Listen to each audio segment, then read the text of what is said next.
അസ്സലാമു അലൈക്കും. അപ്പം ഇന്ന് ഞാൻ എൻ്റെ ഒരു ഡേ ഇൻ മൈ ലൈഫ് വ്ളോഗാണ് ചെയ്യുന്നുള്ളത്. അതായത് നമ്മുടെ ഈ ലോക്ക്ഡൗൺ കാലത്തെ ഒരു ഡേ ഇൻ മൈ ലൈഫാണ്. കൂടാണ്ട് ഇത് നോമ്പിന് എൻ്റെ അവസാനത്തെ, അതായത് നോമ്പിന് മുമ്പുള്ള ഇന്നത്തെ എൻ്റെ ഈ ഒരു ദിവസം എങ്ങനെയായിരുന്നു എന്നുള്ള ഒരു വ്ളോഗും കൂടിയാണ് കേട്ടോ ഇത്. അപ്പം രാവിലെ എണീച്ച് എന്നത്തെയും പോലെ നമ്മൾ രാവിലത്തെ ചായയൊക്കെ കുടിച്ച് കഴിഞ്ഞു. അപ്പോഴാണ് നമുക്ക് ഓർമ്മ വന്നത് നമ്മൾ നോമ്പിൻ്റെ ക്ലീനിങ്ങിൽ ഞങ്ങൾക്ക് കർട്ടൻ ക്ലീൻ ചെയ്യാൻ മാത്രം മറന്നിട്ടുണ്ടായിരുന്നു. അപ്പം അങ്ങനെ കർട്ടനൊക്കെ എല്ലാ ജനാലിൻ്റെ കർട്ടനും എടുത്തു ഇന്നൊന്ന് അലക്കിയിട്ടിടാമെന്ന് വിചാരിച്ചിട്ട്. അപ്പോൾ അത് കഴിഞ്ഞിട്ട് എനിക്കാണെങ്കിൽ ഇന്ന് ഡ്യൂട്ടി ഉള്ള ദിവസമാണ്. അതുകൊണ്ട് തന്നെ വേഗം ചായ കുടിച്ച് ഞാൻ പോകാൻ വേണ്ടിയിട്ട് ഇറങ്ങാണ് കേട്ടോ. അപ്പം ഞാൻ ഈ പോകുന്ന വഴിയിൽ നിങ്ങൾക്ക് കാണിച്ചു തരാം നമ്മുടെ ഇപ്പോഴത്തെ റോഡിൻ്റെ അവസ്ഥ. ഈ ലോക്ക്ഡൗൺ ടൈമിൽ നമ്മളെ റോഡിൽ ഉണ്ടായ ഓരോ മാറ്റങ്ങളെ കുറിച്ചിട്ടൊക്കെ ഉള്ളൊരു വീഡിയോ ആണ് കേട്ടോ ഇത്. അപ്പം നമുക്ക് വണ്ടി മെല്ലെ ഒന്ന് സ്റ്റാർട്ടാക്കിയാലോ. അപ്പം ഇതാണ് എൻ്റെ വീട്ടിൽ നിന്ന് പോകുന്ന വഴിയാണ് കേട്ടോ ഇത്. അപ്പം ഇപ്പോഴൊക്കെ റോഡ് ഫുള്ള് കാലിയാണ്. ഇതുപോലെ ആടുകളും പശുക്കളും മാത്രമാണ് ശരിക്കും പറഞ്ഞാൽ റോഡിലൊക്കെ ഉണ്ടാകുന്ന. റെയിൽവേ സ്റ്റേഷൻ സൈഡൊക്കെ കണ്ടില്ലേ, ഭയങ്കരത്തിൽ ഒരാൾ പോലും ഇല്ല ഈ സമയത്ത് പോലും. ഭയങ്കര സൈലൻ്റാണ് കേട്ടോ. എന്താ പറയുക വെച്ചാൽ അത്യാവശ്യം ഈ ഗവൺമെൻറ് ഡ്യൂട്ടീസിലോ അല്ലെങ്കിൽ ഹോസ്പിറ്റൽ ഡ്യൂട്ടി അങ്ങനെയൊക്കെ ഉണ്ട് ആൾക്കാർ മാത്രമാണ് ശരിക്കും പറഞ്ഞാൽ ഇപ്പം റോട്ടിൽ നമുക്ക് കാണാൻ പറ്റുന്നത്. അപ്പോൾ ഇവിടെയാണ് നമ്മുടെ ഫസ്റ്റത്തെ എനിക്ക് വരുന്ന ചെക്കിങ് സ്പോട്ട് എന്ന് പറയുന്നത്. അപ്പോൾ ശരിക്കും പറഞ്ഞാൽ എനിക്ക് പാസ് ഉള്ളത് കൊണ്ട് തന്നെ ഇപ്പം ഡെയിലി പോകുന്നുണ്ട്. പോലീസുകാർക്കൊക്കെ എന്നെ ഏകദേശം പരിചയമാണ്, അതുകൊണ്ട് അവർ നിർത്തിക്കാറൊന്നും ഇല്ല ഇപ്പം. അപ്പം കണ്ട നമ്മൾ താലങ്ങാടിയിലെത്തി. കാസർഗോഡിൻ്റെ നല്ലൊരു മെയിൻ ടൗണിൻ്റെ ഒരു ഭാഗമാണ് ഈ വരുന്നുള്ളത്. മല്ലികാർജുന അമ്പലത്തിൻ്റെ അടുത്തൊക്കെ കണ്ടില്ലേ, ഒരു അനക്കമില്ല. അപ്പം ഫ്രണ്ടിൽ പോകുന്നുള്ളതും ഗവൺമെൻറ് വണ്ടികളാണ്. അതൊന്ന് എഡ്യൂക്കേഷൻ്റെത്, വിദ്യാഭ്യാസ വകുപ്പിൻ്റെതും, പിന്നെ ആ കാണുന്ന രണ്ടെണ്ണവും ഞാൻ വിചാരിക്കുന്ന കിറ്റുകളാണെന്നാണ്. നമ്മുടെ ഇപ്പം കേരള ഗവൺമെൻറ് പ്രൊവൈഡ് ചെയ്തിട്ടുള്ള ആ കിറ്റുകളുടെ ഇത് കൊണ്ടുപോകുന്ന സ്ഥലം കണ്ടില്ലേ നിങ്ങൾ. ഫ്രണ്ടിൽ കാണുന്ന ചെക്ക് പോസ്റ്റിൻ്റെ അടുത്ത് ഒരു പോലീസ് വണ്ടി നിർത്തിയിട്ട് സാധനങ്ങൾ കൊടുക്കുന്നുണ്ടോ. പാവം, എനിക്ക് കണ്ടപ്പോൾ തന്നെ സങ്കടമായിപ്പോയി. കാരണം ഇവിടുത്തെ ആൾക്കാർക്ക് വേണ്ടിയിട്ട് അവർ വേറൊരു പോലീസിൻ്റെ വണ്ടിയിൽ വന്ന് വെള്ളം കൊടുക്കുന്നതാണ് കേട്ടോ. അപ്പോൾ ഇവിടെ ജസ്റ്റ് ഒന്ന് നിർത്തി എൻ്റെ ID കാർഡൊക്കെ നോക്കി പിന്നെ വീണ്ടും യാത്ര തുടങ്ങി കേട്ടോ. നമ്മളീ പോകുന്ന വഴിയിൽ ഈ ലെഫ്റ്റ് സൈഡ് കാണുന്നതാണ് CPCRI. ഇവിടെയൊക്കെ പൊതുവെ ഭയങ്കര തിരക്കാണ്. രാവിലെ ഞാൻ ഹോസ്പിറ്റലിൽ പോകുമ്പം യൂഷ്വലി എനിക്ക് ഇവിടുന്ന് എൻ്റെ ഹോസ്പിറ്റലിലോട്ടേക്ക്, എൻ്റെ വീട്ടിലേക്ക് എത്താൻ വേണ്ടിയിട്ട് ഏകദേശം ഒരു 35 മിനിറ്റൊക്കെ ഏകദേശം പിടിക്കാറുണ്ട്.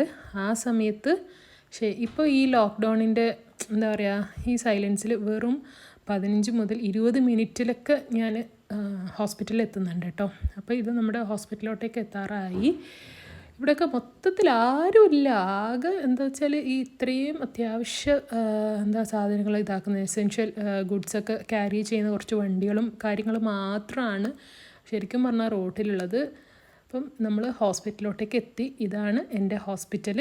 അപ്പോൾ നമുക്ക് ഇനി ഉള്ളിൽ കയറി പാർക്ക് ചെയ്ത് ഹോസ്പിറ്റലിൻ്റെ ചുറ്റൊക്കെ ഒന്ന് കാണാം കേട്ടോ. കണ്ടില്ലേ, പഴയ ആ ഒരു രീതിയിലുള്ള നല്ല ഓടിട്ട എനിക്ക് ഭയങ്കര ഇഷ്ടമാണ് നമ്മുടെ ഹോസ്പിറ്റൽ ബിൽഡിംഗ് ഒക്കെ കാണാൻ. പണ്ടത്തെ ഒരു ഗവൺമെൻറ് ഹോസ്പിറ്റലിൻ്റെ അതേ ലുക്കിലുള്ള ഒരു ഹോസ്പിറ്റലാണ് കേട്ടോ. നല്ല ക്ലീനാണ് ഇവിടെ ചേച്ചിമാരൊക്കെ. കോവിഡായ പിന്നെ 2 പ്രാവശ്യമാണ് ബ്ലീച്ചിങ് ഇട്ട് ഫുള്ളായി ഹോസ്പിറ്റൽ തുടക്കുന്നുള്ളത്. അതുകൊണ്ട് തന്നെ നല്ല ക്ലീനാണ്. അപ്പോൾ അങ്ങനെ ഉച്ചക്കായ സമയത്താണ് എനിക്ക് ഭയങ്കര സങ്കടമായിരുന്നു കേട്ടോ. ഇപ്രാവശ്യത്തെ ഞാൻ ഒരു മാങ്ങ പോലെ എനിക്കിങ്ങനെ ഉപ്പും തണ്ണി ഉണ്ടാക്കി കുടിക്കാൻ പറ്റിയിട്ടില്ല എന്ന് പറഞ്ഞിട്ട്. അപ്പം എന്തോ അൽഹംദുലില്ലാ അള്ളാഹിൻ്റെ അനുഗ്രഹം കൊണ്ട് തന്നെ നോമ്പിന് തലേ ദിവസം തന്നെ ഞങ്ങൾക്ക് മാങ്ങ കിട്ടി. ഭയങ്കര സന്തോഷമായി. ഒരു പഴുത്ത മാങ്ങ കിട്ടി. അപ്പോൾ ഇതെങ്ങനെ ഉണ്ടാക്കുന്നത് നിങ്ങൾ കണ്ടു നോക്കിയില്ലേ. ഒരു മുളക് ചുട്ടിട്ട് നമ്മളിതുപോലെ മാങ്ങ ചതച്ച് അതിലേക്ക് കുറച്ച് ഉപ്പും കുറച്ച് പഞ്ചസാര ഇട്ടിട്ടാ. പണ്ടത്തെ ആൾക്കാരൊക്കെ ഇത് ഞെരണ്ടിയിട്ടാണ് ഇത് ഉണ്ടാക്കലുണ്ടായത്. ഇപ്പം പിന്നെ എല്ലാവരും സ്പൂണൊക്കെ യൂസ് ചെയ്യും. ഇല്ലെങ്കിൽ കൂടെയുള്ള ആൾക്കാരൊന്നും ഫുഡ് കഴിക്കാനിരിക്കില്ല. പിന്നെ കോവിഡും കൂടിയല്ലേ, നമ്മൾ സുരക്ഷയാണ് ഏറ്റവും വലുത്. അപ്പോൾ അതുകൊണ്ട് തന്നെ നന്നായി മിക്സ് ചെയ്തിട്ട് കുറച്ചും കൂടി വെള്ളം ആഡ് ചെയ്തോളാം. ഇതുണ്ടെങ്കിൽ എൻ്റെ മാഷെ നമുക്കൊന്നും പറയാനില്ല. എത്ര വേണമെങ്കിലും നമുക്ക് ഫുഡ് കഴിക്കാൻ പറ്റും. അത്രക്കും ടേസ്റ്റി ആയിട്ടുള്ള ഒരു സംഭവമാണ് കേട്ടോ ഇത്. പിന്നെ ഇത് നമ്മൾ കുറച്ച് സമയം ഫ്രിഡ്ജിൽ വെച്ചാൽ പിന്നെ ഒന്നും പറയാനില്ല. കണ്ടില്ലേ, ഇതാണ് എൻ്റെ ഇന്നത്തെ ചോറ്. ഒന്നുമില്ല പ്രത്യേകിച്ചിട്ട്, ചോറുണ്ട്. പിന്നെ കൂടാണ്ട് ഇത് നമ്മൾ തൊട്ടടുത്ത വീട്ടിൽ നിന്ന് തന്നത് കോവക്ക വറവാണ്. ഞങ്ങളിവിടെ ഭയങ്കര അങ്ങോട്ടും ഇങ്ങോട്ടും എല്ലാവരും കൊടുക്കുന്ന ആൾക്കാരാണ് കേട്ടോ.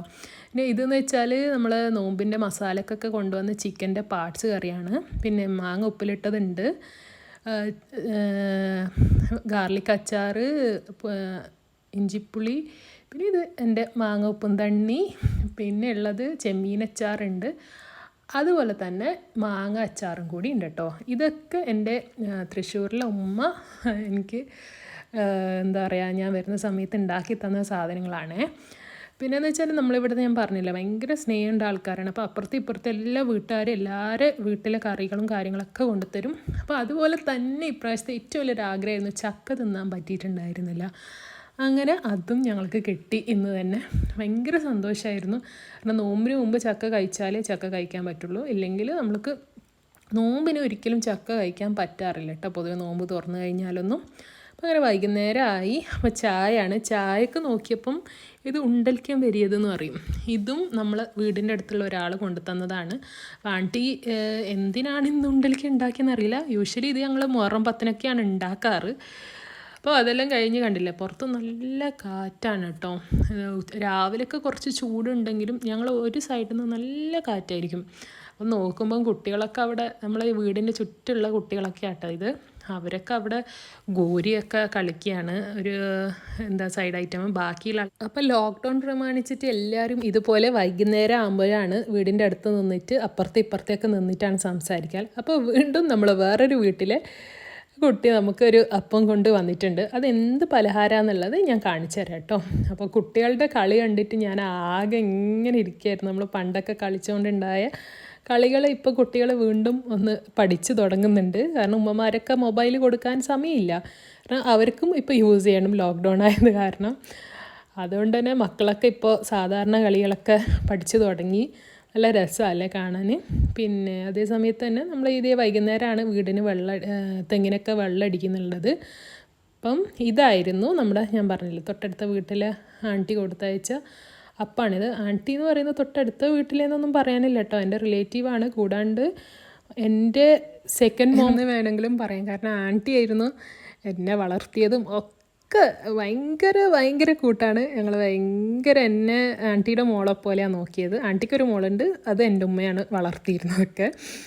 അപ്പം എന്ന് വെച്ചാൽ ഇന്ന് രാത്രി ഉമ്മ പറഞ്ഞു നമുക്ക് ഗ്രില്ലാക്കാം. ഇനി നോമ്പായി കഴിഞ്ഞാൽ ഞങ്ങൾ ഇതുപോലത്തെ ഫുഡൊന്നും കഴിക്കാറില്ല കേട്ടോ, വളരെ കുറവാണ്. ഞങ്ങൾ നോർമലി എന്തെങ്കിലും വല്ല ജ്യൂസോ കാര്യങ്ങളൊക്കെ ആയി, നോമ്പ് ഭയങ്കര ലളിതമായിട്ടാണ് ഞങ്ങൾ നോമ്പ് തുറക്കെ ഉണ്ടാവാറ്.